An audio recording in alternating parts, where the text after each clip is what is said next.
మా నాన్న ఊర్లో ఎవరింటికైనా వాళ్ళ ఆడపిల్లలు వచ్చారు అంటే మా అమ్మని తిడతాడు. "నువ్వు కూడా ఇద్దరు ఆడపిల్లలు కన్నావు. 10కి రోజు ఈ ముసలోళ్ళు ఎలా ఉన్నారా అని వచ్చి చూడనే చూడరు" మా అమ్మని తిడతాడంట మా నాన్న. పెద్ద కూతురికేమో బాధ్యతలు ఎక్కువ. ఆమె పుట్టింటికి వచ్చిందంటే చింత చెట్టు పుట్టింటికి వచ్చినట్టే. చిన్న కూతురేమో కానరాని దేశంలో ఉంది. మనం చూడాలనుకున్నప్పుడల్లా ఎలా వస్తారు అని వాళ్ళు మాట్లాడుకుంది. మా అమ్మ మా అక్కకి ఫోన్ చేసి చెప్పింది. నేను మా అక్క అసలు వాళ్ళకి తెలియకుండా ఒకరోజు ప్లాన్ చేద్దాము, వెళ్దాము.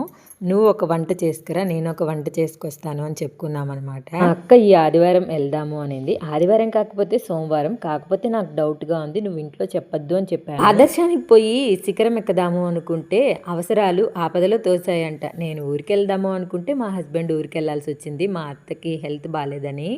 ఇంకేముంది, ఇంటి బాధ్యత పిల్లల బాధ్యత నా భుజాలకు ఎత్తుకోవాల్సి వచ్చింది.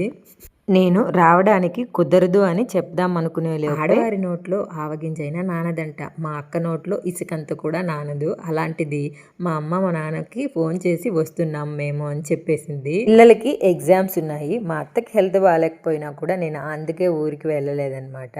ఇంకా మా అమ్మ మా నాన్నకి ఇలా అని చెప్పేశాను. వాళ్ళైతే ఇంకా కొంచెము సాడ్గా ఫీల్ అయ్యారు. ఆడే కాలు పాడే నోరు ఊరికే ఉండదు అనేసి మా అమ్మ ప్రతిరోజు ఫోన్ చేసి మీకోసం మీ నాన్న అవి తెచ్చాడు, ఇవి తెచ్చారు, ఎవరు ఫస్ట్ వస్తారో వాళ్ళకే అవన్నీ అని చెప్తుంది.